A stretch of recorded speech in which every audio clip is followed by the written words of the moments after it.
This is the Playbook.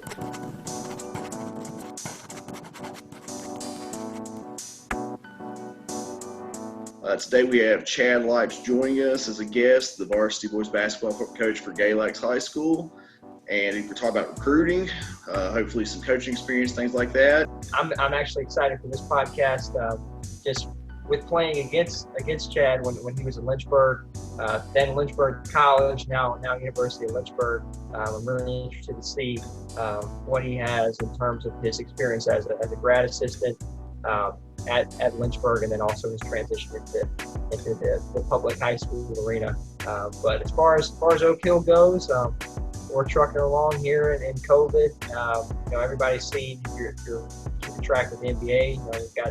You got the NBA in Disney World. So we're not exactly in Disney World, but we are trying to recreate the bubble here in the mouth of Wilson, which is honestly, I think we had the bubble before anybody else, before it was popular, right? So I'm pretty sure if you've ever been to Mouth of Wilson, you know it's actually the bubble. So It is. Well, if you ever been to the Mouth of Wilson, you probably didn't know that you went there. So that's a whole other story. That's very true. Well, let's go ahead and get to our podcast, and we'll talk to Coach Lipes. All right, joining us today is Chad Lipes, varsity boys basketball coach for Galax High School. Welcome, Chad. Appreciate you guys having me. Yeah, man. It's an honor. That's awesome. Well, first off, we're just going to start off and just tell everybody a little bit about yourself and where you've been, what you've done, all those things. All right. Name's Coach Lipes. Grew up in a small town, Covington, Virginia. Played basketball, baseball, track. Pretty much grew up playing sports my whole life. Dad was my coach in pretty much every single sport growing up as a kid. After high school, went to Lynchburg College, played 4 years of basketball there. Then immediately after that, got into coaching, was a grad assistant there for 2 years before taking this job here at Galax. And the story keeps on going from there. That's right. That sounds right. Well, I'm really interested to talk about the GA spot because when I was starting to get into coaching, that's one of the things that you look at right out of the gate. So I guess tell me your experience with Coach Scott. For those of you who don't know that are watching, Hillary Scott, head coach at now University of Lynchburg. Great guy, at least from the outside looking in. That's what I figured. But I would just talk about your experience as a grad assistant. I'd really like to talk about that for a little bit. Yeah, so a lot of people kind of don't understand the role of a grad assistant. Not a full-time assistant. Honestly, I know some places are different. The pay is not amazing. You're trying to just, it's mostly for people who are wanting to get into college coaching, wanting to take that next step further to assistant coach position. So my stipend was only around like $6,000-7,000. So with that, luckily on campus, I got to teach a couple of health and PE classes. That's what my major was in. But it's pretty much the role of assistant. I was in there with Coach Aldridge, who was the assistant coach there. We shared the same office space, going through recruits, coming up with practice plans with Coach Scott, pretty much the whole 9 yards, just trying to plan everything. My favorite thing about that was just, going on those recruiting visits, even though, you travel 3-4 hours at a time just to watch a 45-minute game. But I think the thing I enjoyed the most about was just building those relationships with those kids, sharing my experiences of what I had at Lynchburg College and trying to get them to follow that same path that I had and have those amazing experiences as well.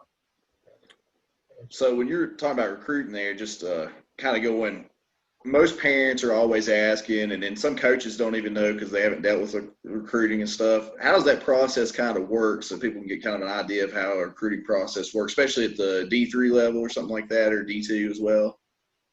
Well, Coach Scott did a really good job of, I guess you could say, prepping me, trying to figure out, what their home situation is like. But, first things first, we're trying to recruit the right kids. Just following their game film, meeting them in person. Are they a good fit for our system? Are they good kids? Grades are very crucial, especially at a private school where, you have to get a lot of financial money if you're going to be able to go to school. So I think right now the tuition's maybe like in the 55,000 range. So, really good grades are very important. And then going off of that, lost my train of thought. What were you talking? The recruiting? As far as like recruiting, like if you're, a student in high school or player in high school, and how it kind of works, especially D2, D3, are they reaching out to you? You reaching out to them? Kind of. Well, if Coach Scott showed us film on a guy, he probably wants to follow up on it, and then we kind of just go as a group. So me, Coach Scott, and Coach Oliver, we all join in an office meeting. Go through these list of kids who've reached out, who are interested, and then we go through a list that we've seen through like different type of summer camps or summer AAU games, and we try and mark off guys. Do these kids have any offers? Who's reached out to them? What current schools are they looking to go to? And then try and follow up and trying to figure out their phone numbers, emails. And then once we finally get to a chance to see them in person, that's when we really do a lot of our evaluations and start that process of getting to know, the parents, the kids, how they are, how they're acting on the court, and so on. All right, here's a question that I'm interested in hearing about. So, my experience, I'm sure your experience, you go onto a school's website and you see the recruiting questionnaire. Now, from my side, I didn't really feel like that was much of anything. But I'm interested to see from the college side, from the coaching side, how much of those things do you look at if a kid just types up, hey, I'm interested, and here's my bio, basically. What does that look like for you? Very seldomly did I really look at, who's sending in the recruiting questionnaires. I think what really gets coaches' attentions is game film that they send personally to our email accounts. That's probably, I feel like, the best way to kind of reach out is through that. Yeah, that's what I figured. That's at least, was my experience too, is that you send those recruiting questionnaires in, you get an automated response. Hey, thanks for, doing the deal, and then that's the biggest thing from those. I feel like you're understanding, where they're coming from, how close they are to you, and their grades. That's pretty much the two takeaways from there. Now, if both of those are really good signs, there's a chance that you probably would take a better look at them, and maybe try and look them up, see if you can find any film from them on YouTube, Max Preps, or whatever. But I feel like sending videos definitely the big key. Now, since we're on the topic of we're still talking about your experience as a grad assistant, and we'll get into your experience as a high school head coach, but I want to sort of compare, and we can talk about this later too. What is sort of the day-to-day? What does that look like? Describe a typical day. As a grad assistant, let's say it's on game day or practice. Give us an idea of the hours that you have to put in. Okay. So game day, we always do. Well, we'll go for like a Saturday game. Games are usually around 1 or 2 o'clock. Wake up, get to the gym probably about 7:30. We'll have breakfast for the guys waiting. We'll go through our walkthrough practice, which is just pretty much going through their sets, going through their man-to-man sets, zone sets. We decide to go 1-3-1, which we ran quite a bit, and then baseline sets. And then we'll go have another pregame meal right after that and give some time, about an hour or two, to get off their feet.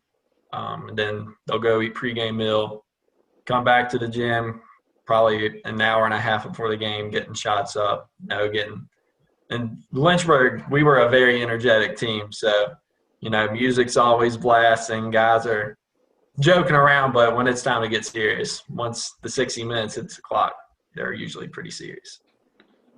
So I'm going to transition you into the high school side of it now. So I see the two jerseys back there. Yeah. And after you've, obviously you decided to be a grad assistant, but when did it cross your mind that you're like, I'm going to be a coach? This is what I want to do.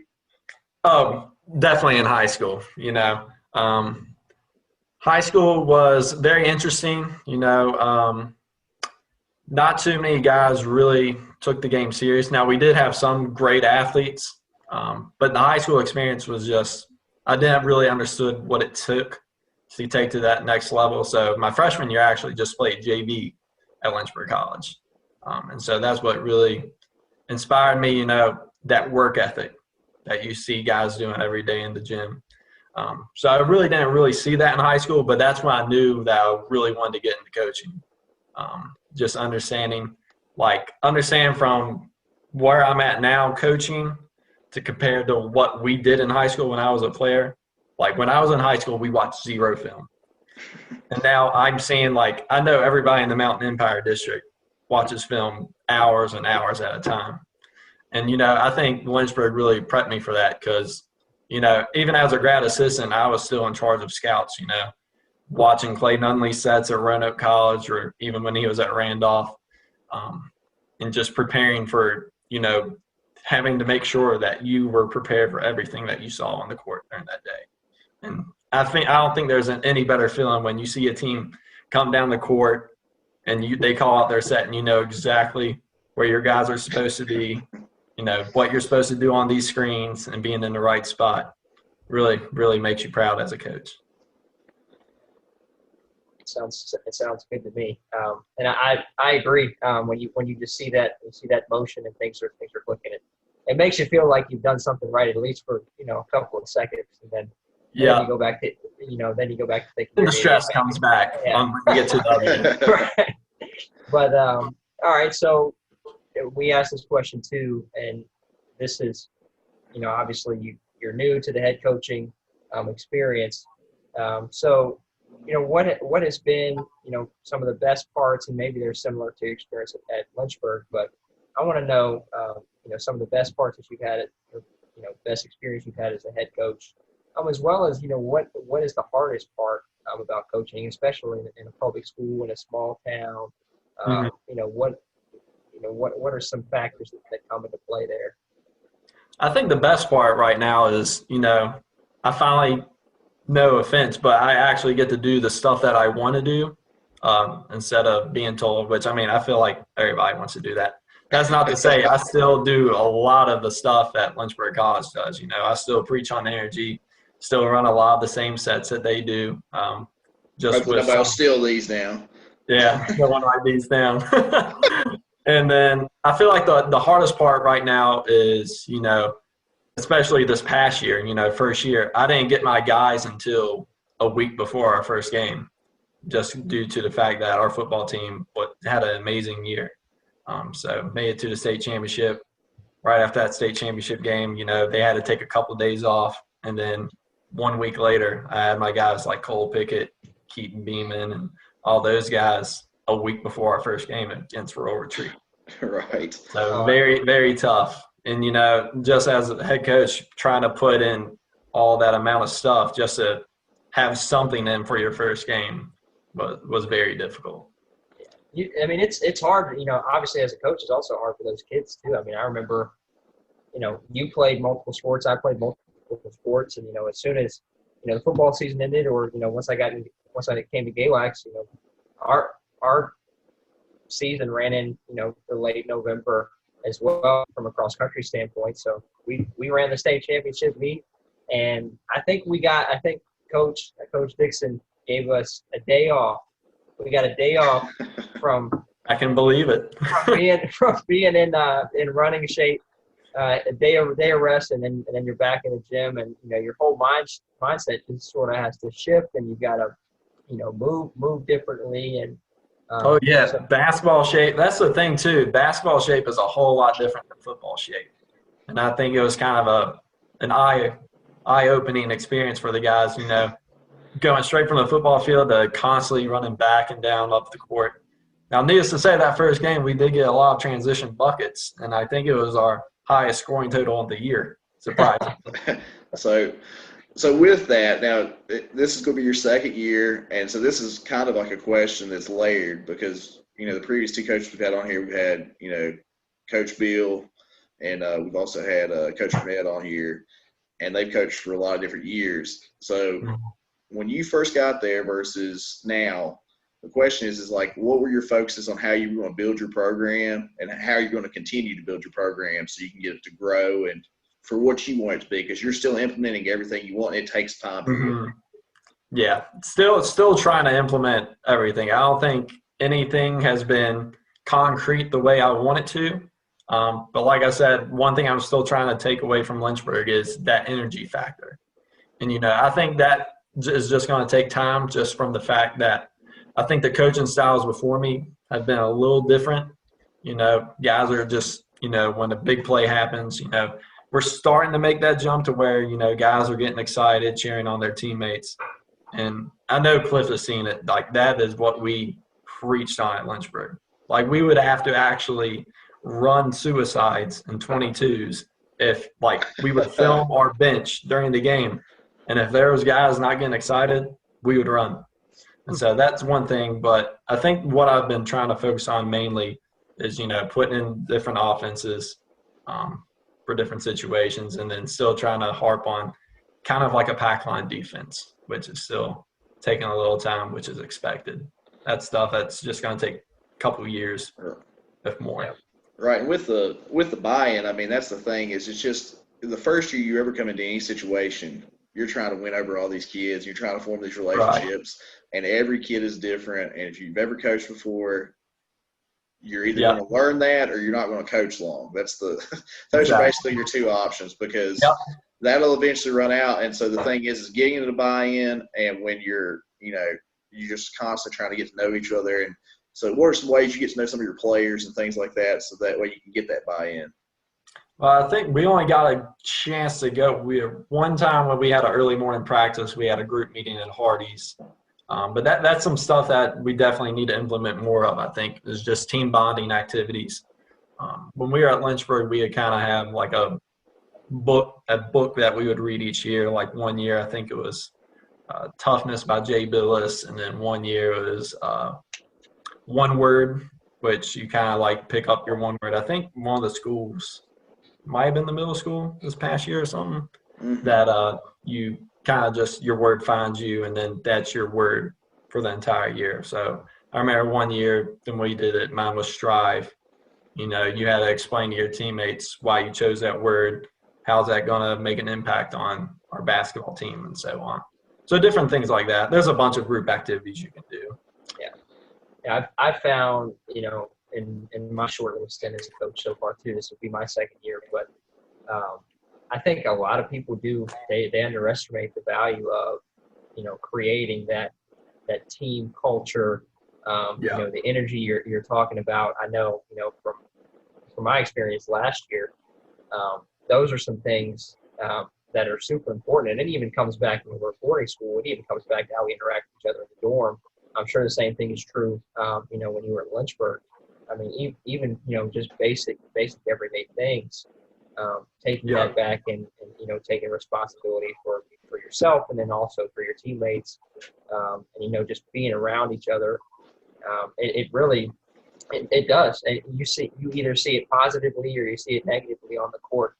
And, I'm starting to learn that more and more. And definitely it's the culture and, how involved teammates are with one another that's really going to take you from being able to win a few games to being, that championship team. Oh, yeah. I mean, I feel like that was probably one of the biggest things from my senior year, is we had 6 seniors that were all in, getting guys together, whether it's just going to the CAF, going somewhere on campus. Like, everywhere you go, you always seen us with groups of, like, literally the whole team, like 20 people, at least 10, 15 guys. Yep. And that's something that really kept us together. And when those tough times come to those games, like, you could just rely on whoever it could be. Yep. And I agree. All right, now we'll change gears a little bit. I want to ask you this question.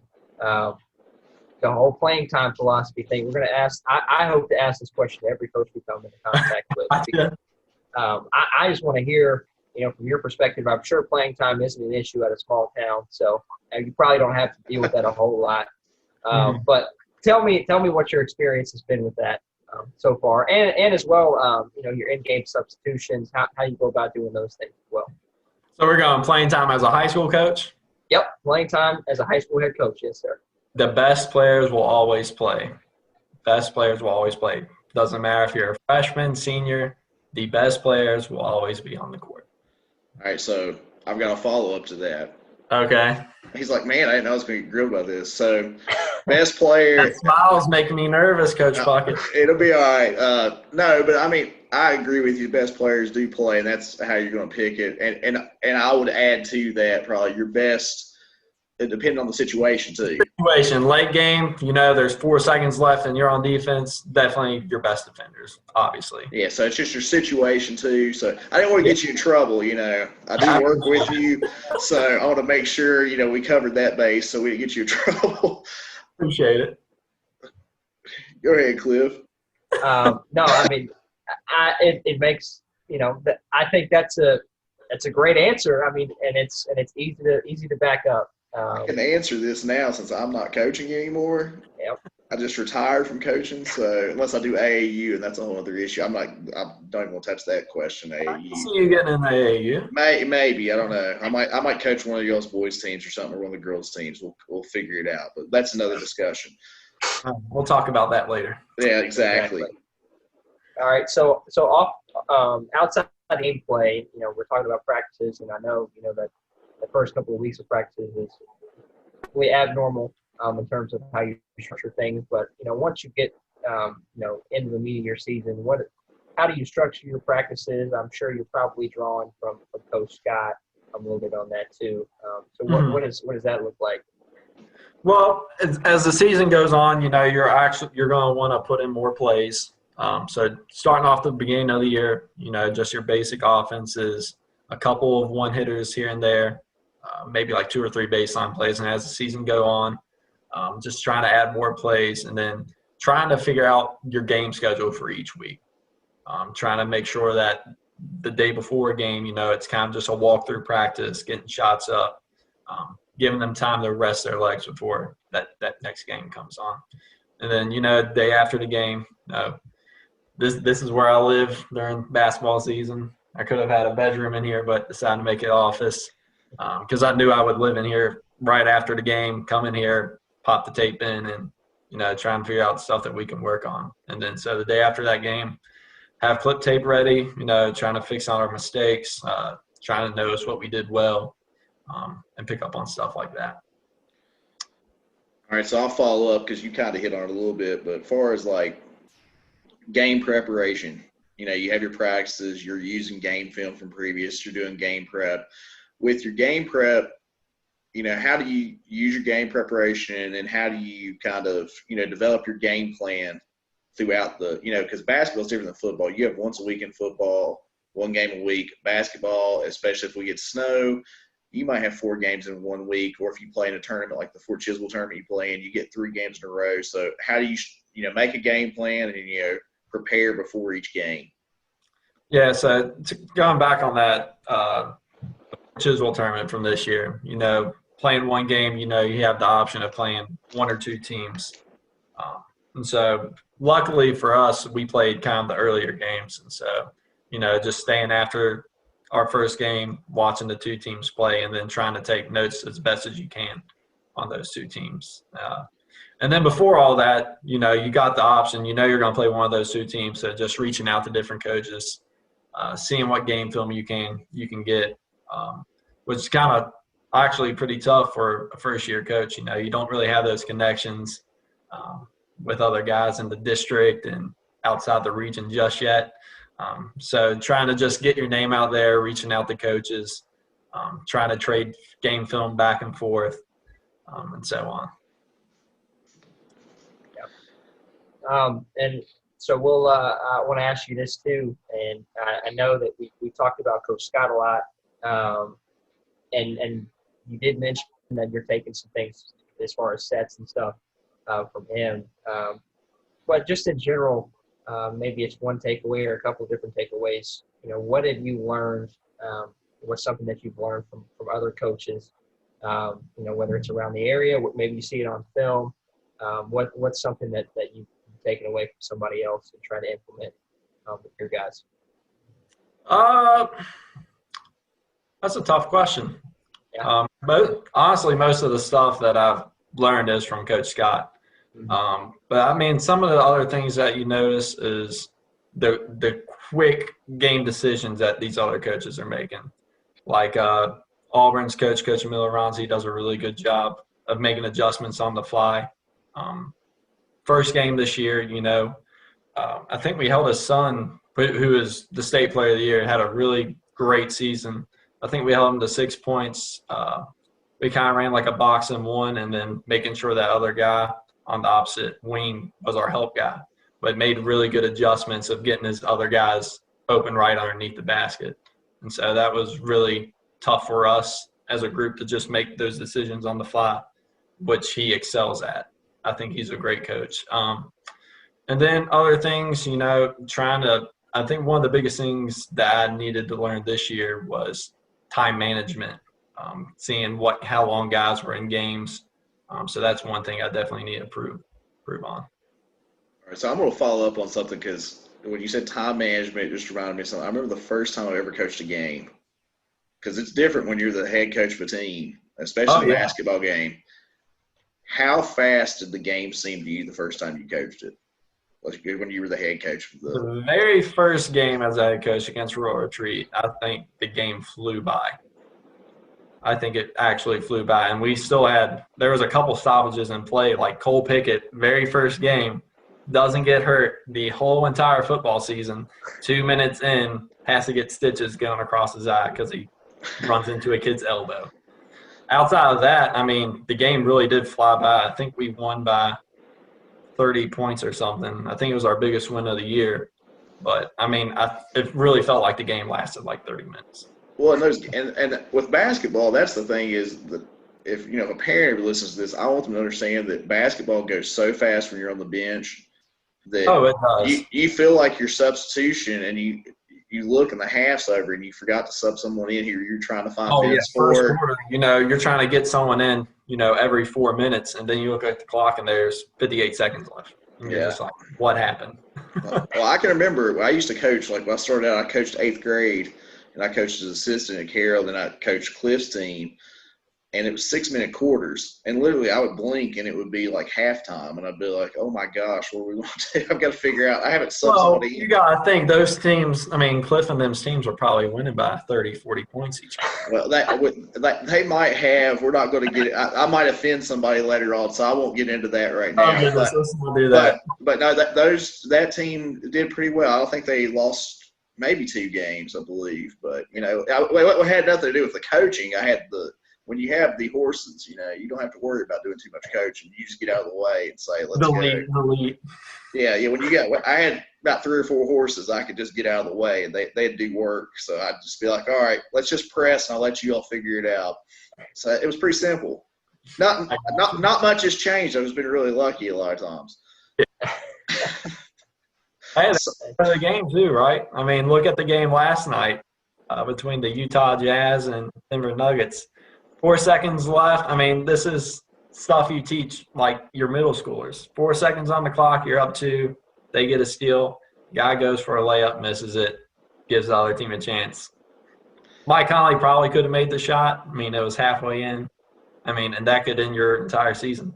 That's true. That's the rough part about it is the finale. I mean, now that's something you got to experience this year, and that's not something anybody wants to experience. But every season, you have to make that speech. I didn't realize it as much until I started working with varsity, and I've worked with varsity boys and girls in different locations and stuff like that. But when that end of the year, when you're seeing like seniors, boys or girls, and they're crying, that is one of the toughest things. The only thing I compare it to is a different form of tough is making cuts.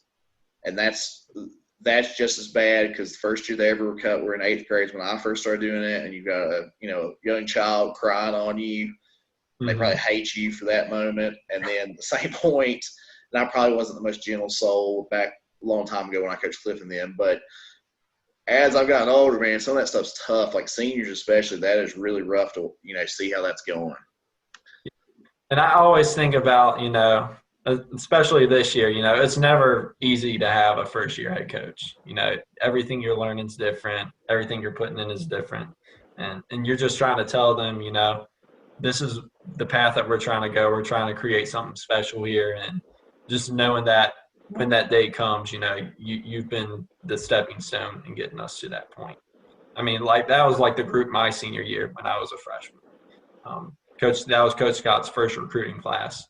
And I remember going into the ODAC championship, they actually wrote us a letter saying that Coach Scott knew that we were going to get to this point. And I know we're talking so much about Coach Scott, so if he watches this, then he'll know. But get him on. Got to we'll get him on. Get him on. Yeah, that's But the next. they actually wrote us a letter my senior year, just like telling us how he knew that we were going to get us to this point and how they were all going to be there watching, supporting us. And so that was a really big thing for us. That's awesome. I think, I agree. I think back to, my days at Emory Henry. I think it's very similar to yours. When Coach Wilson had that one recruiting class that, he finally got to get his guys. Awesome. And I agree. And you see, obviously, he stayed with him for 4 years. They bought in, and, that on their senior year, they get a ring. I think that's a really good point to add. And if there are any high schools watching this, if there are any college players watching this, understanding that you may not be able to see what happens, but yeah, it could have been the start. So knowing that, starting to create that culture. Exactly. Moving that needle gradually. And you don't see it, like I said, you may not see it for a long time, but when you do, it is special. Yeah. All right. So go ahead. Well, I was gonna say, speaking of special, I think we're gonna try to wrap this up a little bit, Coach. What it could be coaching, could be playing. What's one game or what's one moment that you can do both? What's one game or what's a memory that you will always remember from your playing days or your coaching days?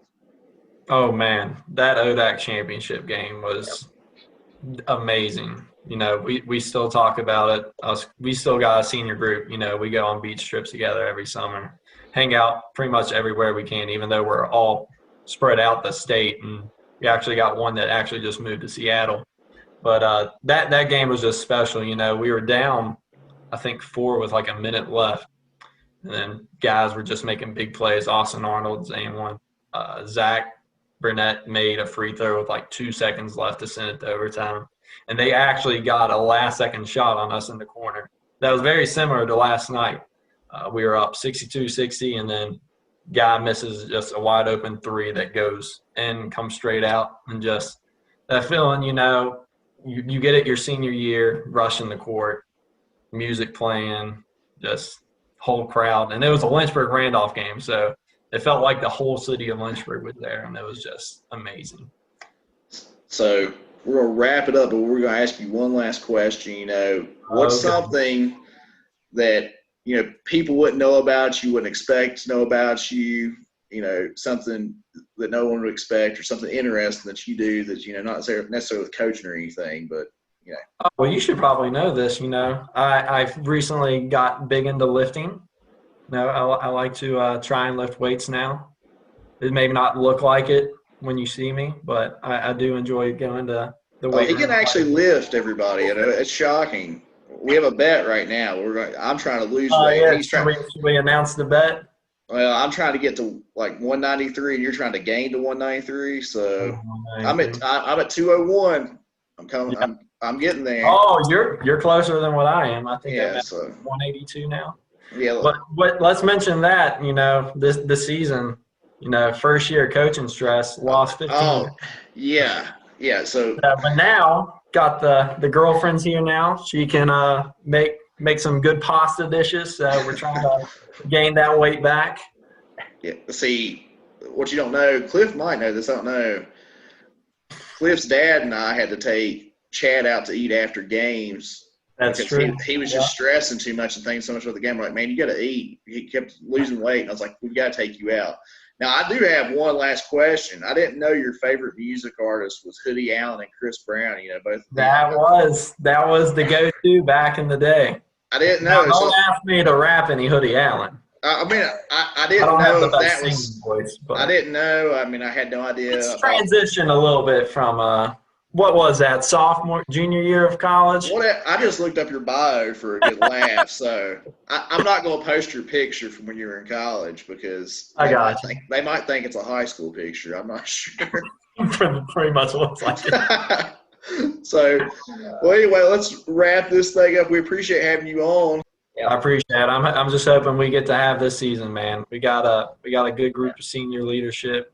You know, I think it'll be a great stepping stone to what we're trying to accomplish here at Galax. I will say before we go, Dixon and Bro Brown, tough act to follow, but I'm being from Galax, I'm glad that you're the guy over there. I do, I see what you're trying to do with the guys, and wish you nothing but the best. So hope you get to have that season, and seasons beyond that. So thank you.